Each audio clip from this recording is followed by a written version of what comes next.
Grégoire, bonjour. Bonjour. Alain, formateur, démonstrateur Volvo. Enchanté. Merci de vous associer à nous pour profiter de cette journée qui est mise à votre disposition pour présenter justement la nouvelle gamme FH, donc le fameux New FH dont on a tant parlé, que l'on peut maintenant toucher du doigt. Voilà. Et plus si affinité. D'accord. Donc Monsieur Grégoire, un petit tour de piste pour vous familiariser un peu avec le produit et vous aurez tout à loisir par la suite dans le courant de l'après-midi après cet essai de pouvoir faire un tour sur la route également, qui vous permettra avec quelqu'un au volant ou vous-même, peu importe, pour découvrir un peu mieux aussi toutes les subtilités, tous les potentiels d'utilisation de ce matériel. Donc Monsieur Grégoire, actuellement nous sommes installés dans un New FH, ça c'est pas un scoop, cabine basse. Donc cabine basse qui malgré tout, malgré son nom, bénéficie finalement de tous les aménagements que peut bénéficier un XL, simplement évidemment en taille plus réduite. D'accord, mais on peut découvrir les coffres à l'arrière sur la couchette, et également des coffres tout le tour, ce qui pourra ne pas être négligeable pour une activité liée de par la configuration de la cabine, bien sûr, à de l'activité TP, céréalière, citerne plus exactement, plateau, voilà, tout ce qui ne va pas nécessiter de grands déplacements, et puis surtout une hauteur de cabine par rapport à la semi-tractée. D'accord. Donc là on est sur une motorisation 500, en Euro 5, 500 EEV, donc la bonne alternative par rapport à l'Euro 6 bien évidemment. Donc vous connaissez déjà un peu le véhicule, on le reprend succinctement par rapport à un peu l'instrumentation. On va retrouver un blocage différentiel, le TCS donc également très utile en termes d'anti-patinage. Donc quelques déconnexions du bip arrière lorsqu'on veut livrer la nuit par exemple sur des zones un peu pavillonnaires. L'aide au démarrage en côte, très précieuse. On aura un autre système aussi utilisable, mais on va le pratiquer directement en live on va dire. D'accord. Là je vais avoir le franchissement de ligne pour la somnolence, d'accord, qui émet un petit bip dès lors qu'on va franchir une ligne médiane ou à droite de la voie de circulation, qui va alerter le conducteur. Un détecteur d'angle mort qui est repris ici par un bip sonore et visuel qui clignote en rouge et qui va venir prendre en compte tous les véhicules qui viendront se glisser dans ce fameux angle mort, donc sur une voie pénétrante par exemple, etc. Donc l'anti-encastrement et ensuite des interrupteurs de prise auxiliaire qui peuvent être aussi réajoutés après. La particularité sur le New FH, c'est que toute cette partie, tous les interrupteurs ont la mémoire et la fonction dans l'interrupteur et non pas dans le faisceau qui est derrière. Ce qui fait que pour une plus grande facilité d'utilisation, en fonction de l'activité du véhicule, on va pouvoir aisément ainsi déplacer tel ou tel interrupteur pour le mettre plus à proximité. D'accord. Monsieur Grégoire, au niveau de la boîte, on ne va pas changer grand chose, puisqu'on ne va pas changer quelque chose qui va déjà très bien. Par contre, on a travaillé un peu en écoutant les doléances, plus que les doléances, les recommandations et les conseils des utilisateurs que vous êtes, ainsi que vos conducteurs. Et on aura travaillé sur plusieurs éléments, essentiellement, même si globalement on peut dire que le véhicule a été complètement changé. Visibilité, 17% de plus de surface vitrée, d'accord. Les montants sont avancés, donc plus cette inclinaison. Angle mort des rétros supprimé, de par une configuration, un dessin tout à fait complètement nouveau, donc beaucoup plus agréable. Pare-brise collé, je suis amené à vous dire que le toit ouvrant peut être ouvrant ou panoramique, mais qui de toute façon aura fonction d'issue de secours également, d'accord, de par le fait que le pare-brise est collé. Autre point important, donc en plus de la visibilité et des rétros, la colonne de direction. Donc si vous voulez, on va en profiter pour régler le volant par la pédale de gauche. Alors écrasé à fond, effectivement, on va avoir toute la colonne qui va bouger, et si on remonte légèrement le pied jusqu'à moitié course à peu près, ou si on le relâche et qu'on rappuie à peine un peu, on va pouvoir jouer que sur l'inclinaison du volant. Il y a des crans, il faut le remonter un peu votre pied peut-être, voilà, et à peine appuyé, et vous allez sentir, voilà, vous voyez, pour l'inclinaison. Et on peut retrouver juste on peut travailler juste sur l'inclinaison, ce qui donne une position, on peut de toute façon trouver sa position maintenant sur cette colonne de direction. On met dans un appui à fond au départ. Voilà, exactement. Et après on relâche et on joue sur le volant uniquement. Donc ça c'est bien appréciable pour bon nombre de conducteurs qui vont pouvoir maintenant, quel que soit le gabarit ou son souhait de conduire, trouver la bonne position. Et c'est vrai, au niveau de l'inclinaison, c'est bien. Ouais, vous trouvez bien? Oui. D'accord. Tant mieux. Ouais. On aura travaillé également sur le ralentisseur. Donc ce véhicule est équipé du VEB+. Il n'a pas le retardeur. Pour autant, par rapport au FH, aux gammes actuelles, vous aviez la position 0 tout en haut, la position automatique, vous pouviez récupérer l'utilisation de l'high-roll. Au premier cran, là on l'a inversé.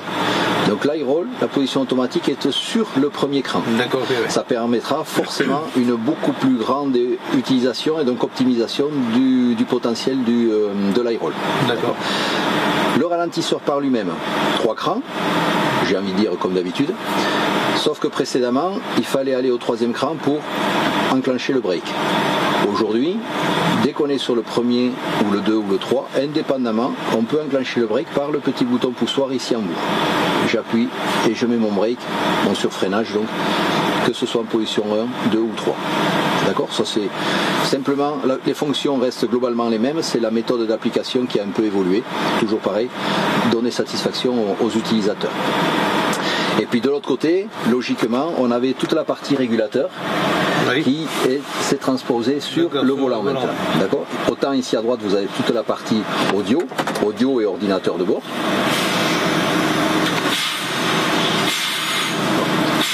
Voilà, vous avez effectivement toute la partie ordinateur de bord qui va venir soit commandée par ce cadran, soit par celui-ci. Voilà, on peut commander depuis là l'un ou l'autre, sans squeezer les infos de l'un et de l'autre. Alors pour autant, côté gauche, toute la partie régulateur.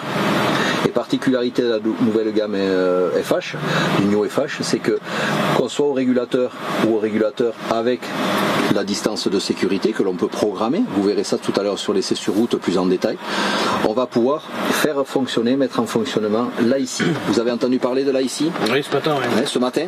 Donc l'intérêt de l'IC, c'est que le véhicule va mémoriser, s'il passe pour la première fois sur un point particulier, va mémoriser le parcours pour vous le restituer toutes les autres fois que vous allez emprunter ce même parcours. Donc en gros, votre parcours sera enregistré. Avec aujourd'hui un élément très important, à savoir que l'IC reconnaîtra un parcours si votre véhicule y passe pour la première fois, mais tout en l'enregistrant, il va transmettre à tout le parc de New FH l'enregistrement du parcours. D'accord, ok. Voilà. Ce qui fait que vous pourrez vous retrouver sur des parcours pour la première fois avec votre New FH et pour autant, là ici, sera déjà en restitution d'informations parce que un précédent véhicule de chez vous ou de n'importe quel autre transporteur sera déjà passé. D'accord ? Donc ça c'est un très très gros intérêt parce que ça, moi je le dis comme ça permet aussi de rendre finalement intelligent le régulateur quand on parle de conduite économique, puisque là ici va toujours trouver le meilleur rapport par rapport à la vitesse qui aura été sélectionnée, le meilleur rapport et donc forcément le meilleur couple et la meilleure utilisation en termes de plage de régime. D'accord ? Pour la partie piste, on ne pourra pas évidemment utiliser le régulateur sur ce petit morceau, mais encore une fois, vous pourrez le voir sur la partie routière tout à l'heure. D'accord. Ce qu'on va pouvoir apprécier pour autant, c'est que ce véhicule, il est équipé de l'IFS. Donc l'IFS, c'est la suspension. Donc elle est intégrale pneumatique, mais avant roue indépendante. Roue indépendante à l'avant. Voilà. Et là, on va avoir sur le circuit une partie avec des ralentisseurs qui sont pas énormes, mais qui sont quand même présents. On va se permettre d'y rouler dessus justement pour que vous puissiez apprécier ou pas, j'espère apprécier le confort de conduite. Et je vous laisserai à ce moment-là livrer vos ressentis et votre appréciation sur l'outil. Et en dernier lieu, on pourra se permettre aussi de faire un ou deux essais de démarrage en côte, donc tel que je vous l'ai proposé tout à l'heure. D'accord. Quant à la télécommande, dernier petit point, c'est une option qui est très intéressante selon l'activité que l'on a. Elle est par définition mobile, voilà. Vous la prenez en main, effectivement, et vous allez avoir différentes fonctions qui vont être par le biais d'un menu, allumer ou éteindre les feux, l'éclairage, démarrer ou éteindre le moteur à distance, venir augmenter un régime de ralenti par exemple.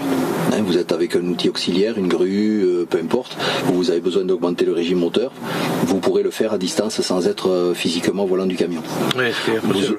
Voilà. Vous aurez également tout ce qui va être répartition de charge lors de chargement de véhicule. Alors encore une fois, ça dépend de l'activité, hein. Oui. Mais répartition de charge par essieu, etc. Très important maintenant. Tout est mémorisé, tout est indiqué, et ça nous permet effectivement d'être de prévenir le risque d'être en surcharge ou d'avoir une charge mal répartie.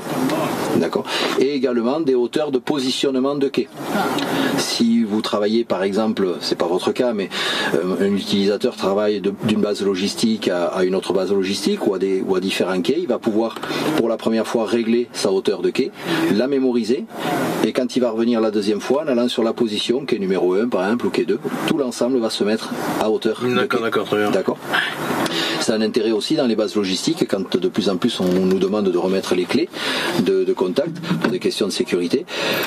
Vous avez la télécommande avec vous, vous avez remis les clés au gardien, vous pourrez varier votre hauteur de chargement selon la dernière précision, les derniers 10 cm qui peuvent parfois faire défaut. Voilà un peu succinctement pour la télécommande, mais voilà, selon l'activité qui peut être d'une aide très précieuse. Je vous propose qu'on démarre. Allez, c'est parti. C'est parti. Donc, toujours en neutre, ça c'est fait. Voilà, on va prendre soin de s'attacher.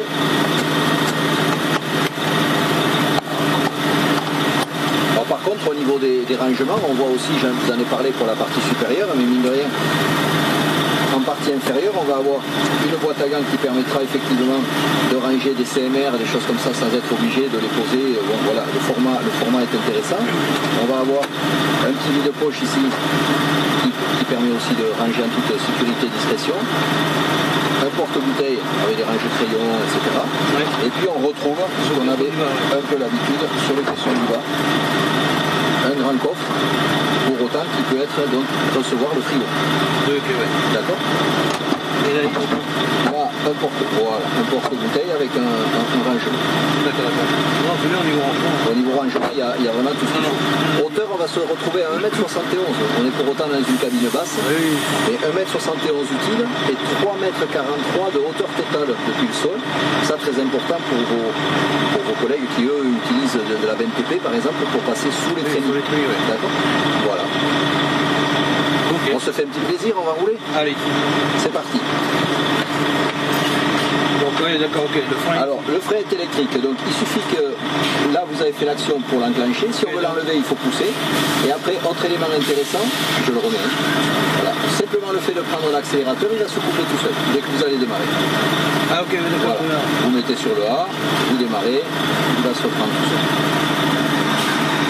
Voilà. D'accord, ouais. Ça permet un démarrage des fois plus souple. Bon là on est sur le plat, mais donc on va prendre à gauche. Et aussitôt après à droite, on va suivre nos petits panneaux bleus.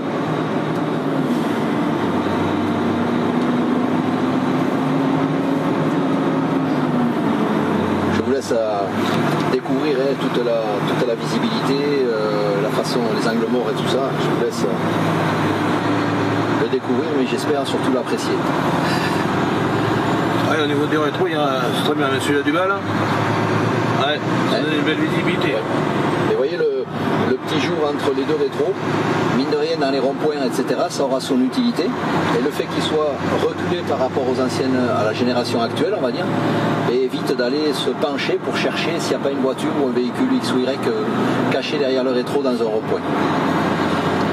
Alors là, sur la ligne droite, sur Grégoire, vous allez pouvoir justement rouler juste à droite du cône, là, partie droite, juste là, voilà, vous allez les voir. Vous voyez les ralentisseurs. Donc vous pouvez lâcher l'accélérateur, vous allez voir qu'il va se mettre en high roll tout de suite. Voilà, vous roulez là-dessus. Si vous lâchez l'accélérateur, vous allez voir, il va se mettre en high roll tout seul. Voilà. Et en même temps, je me tais pour... Oui, on les sent pas des combats. Vous les sentez quasiment pas. Vous voyez, le volant ne bouge pas, rien du tout. D'accord. Donc là, vous pouvez travailler au ralentisseur si vous voulez, il n'y a aucun souci. Donc là, on va toujours pareil, on va suivre les petits panneaux bleus sur la droite.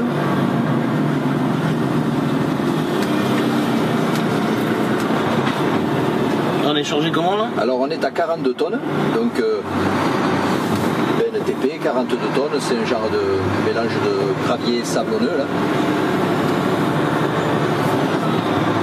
voyez, même dans les angles, petits détails qu'on n'a pas le temps de revoir, mais ça paraît pas.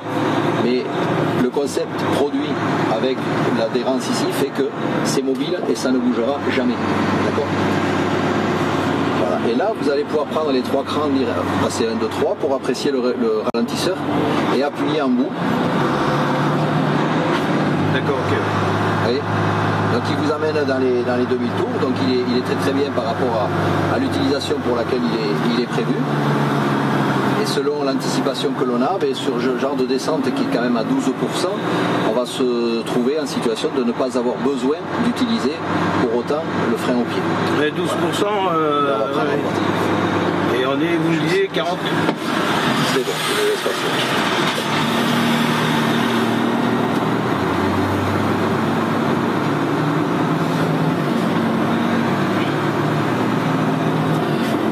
La boîte était déjà sympa, Oui. et là elle est vraiment coulée quoi. Hein. On peut en apprécier la souplesse d'utilisation. C'est vrai qu'elle est super souple. Oui. Voilà. Et là on prendra à gauche juste là, monsieur Grégoire. Vous voyez le panneau bleu Volvo. Je vous ai laissé vous lancer. Vous voyez, on y prend un vite goût. C'est vrai qu'on est bien. Non mais c'est vrai que le frein moteur tout à l'heure, Oui. on voit que ça réagit bien. Ça réagit bien et pour beaucoup d'activités, même si le retardeur a ses points très très forts, hein, ça c'est certain. Mais le VEB+, pour beaucoup d'activités, peut être tout à fait suffisant et répondre aux exigences de l'activité. Voilà. Là, on va reprendre à gauche. Alors là, vous pouvez jouer au ralentisseur, il n'y a aucun problème, au contraire, vous allez pouvoir... tout droit. Tout en allant tout droit, on va pas hésiter à se serrer un peu sur la droite pour éviter les quilles, et puis voilà.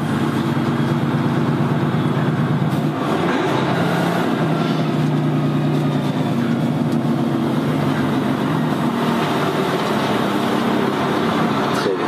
Voilà, j'en profite, ce rétro a été complètement redessiné également. Il a eu la possibilité d'être complètement rabattu. Voilà. Donc là, on va repartir sur la droite, monsieur Grégoire. Personne n'arrive, donc on peut s'engager. Et on va profiter de la pente montante pour essayer justement l'aide au démarrage en côte, si vous voulez bien. Ok. Donc je m'arrête juste au départ. Voilà, on va faire les deux possibilités, donc on va s'arrêter au départ, comme ça on pourra profiter des deux.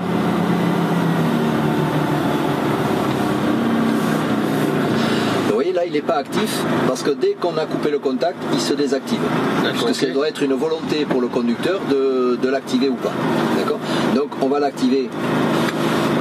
Voilà. Et là, quand vous allez lâcher votre frein, il va avoir une retenue pendant à peu près 2 secondes et demie. Et après, il recule évidemment. Donc, ces 2 secondes et demie vous permettent donc, en toute tranquillité, de reprendre l'accélérateur et de monter à des régimes tout à fait corrects. Ouais. D'accord ? Et l'autre possibilité, vous allez voir, je vais le désactiver comme ça. Oui. Vous pouvez vous arrêter. Voilà. Donc l'autre possibilité qu'il n'y avait pas sur le FH actuel, la palette du ralentisseur. D'accord ? Donc je la prends, je l'amène vers le volant. Okay. D'accord ? Ça le met, effectivement, ça va donner le même résultat que là, mais sauf que c'est des fois beaucoup plus accessible. Ouais. D'accord ? Je lâche et là je vais avoir ma retenue et il va partir. D'accord. D'accord ? Oui, vous avez vu, il a retenu le temps de... Ouais. Ok. Alors cette possibilité-là, vous l'avez aussi pour faire l'essai de traction. Ah oui, très bien. Parce que c'est hyper facile d'utilisation et ça va sécuriser parce que malgré tout, l'essai de traction, on peut voir beaucoup de conducteurs qui ont tendance à l'oublier. Oui, c'est vrai. Hein ? Oui, mais c'est simple. C'est très simple.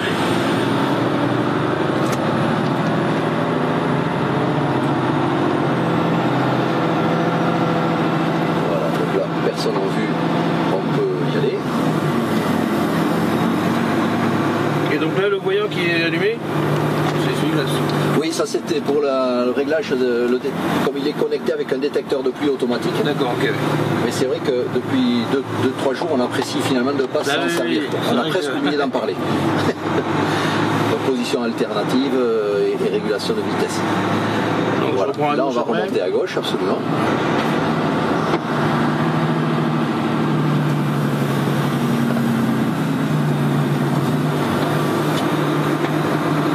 Là, on va remonter tout droit.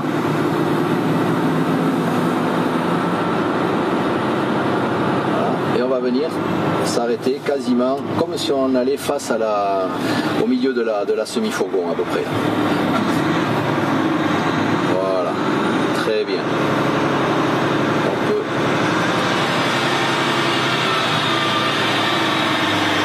Voilà, parfait. On peut s'arrêter là. On est très très bien. Voilà pour ce petit tour découverte, on va dire. Très bien. D'accord, monsieur Grégoire. Je vous remercie. Donc, facilité de descente du véhicule, même si j'ai juste un petit détail ou deux à vous donner.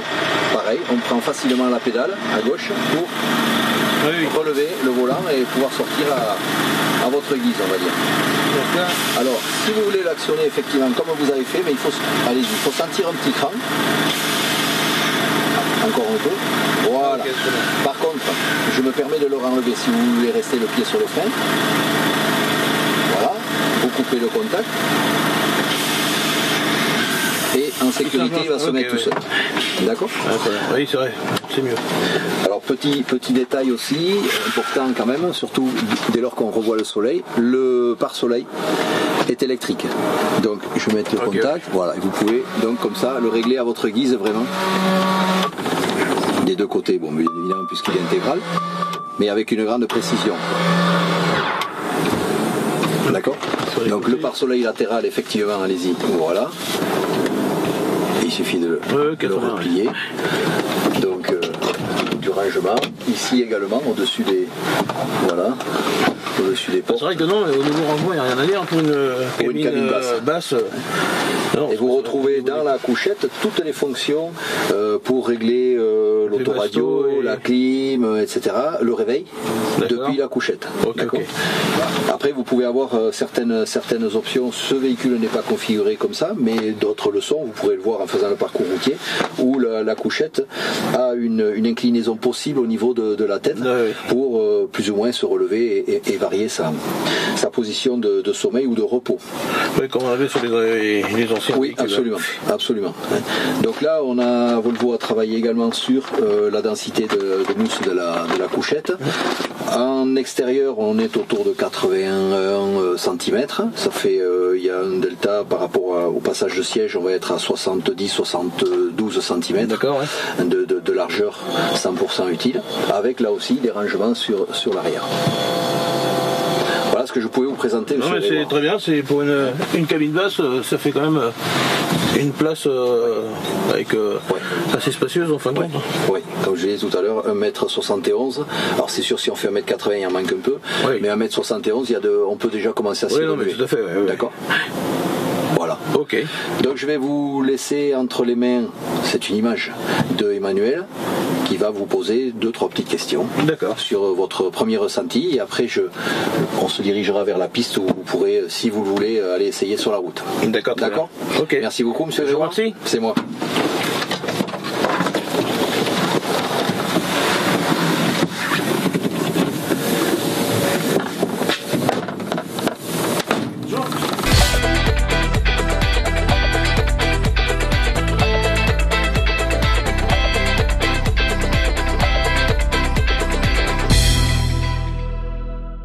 Quelles sont vos impressions après avoir essayé le nouveau Volvo FH ? Mais assez satisfait dans l'ensemble. Bon, je connaissais déjà la marque Volvo, donc au niveau de tous leurs nouvelles technologies, c'est quand même très appréciable. Et puis donc après à voir dans le temps, mais pour un premier aspect favorable.